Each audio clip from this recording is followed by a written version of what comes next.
Well, we're coming after you. We've made that very clear. And that guy worked for the Department of Justice. Unbelievable. He came into our office every day, walked by law enforcement officers, worked in the criminal division. That's the deep state that we have been up against. Worked in our office, yet at night, he went out and did that. No longer. He's now a felon, charged with a felony, and he's fired from the Department of Justice.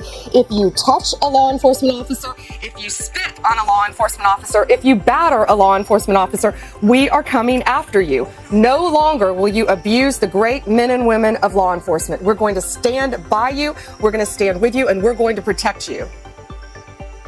You know, I know you can't talk about very specific legal action that may be underway or a grand jury that may be impaneled.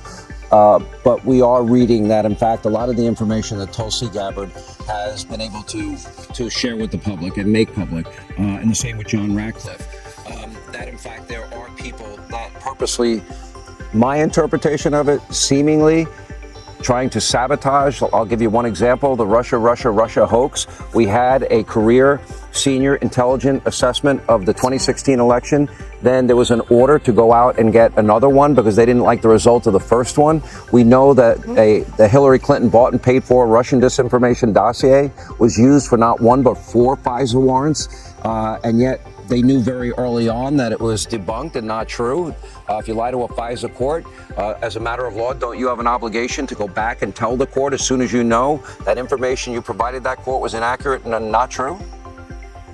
Yeah, Sean, I can't confirm or deny whether we have a grand jury, an open investigation on anyone, but the weaponization of our government has ended. And Tulsi Gabbard, John Ratcliffe, Kash Patel, they're doing a great job. And no one in this country is above the law. Yeah.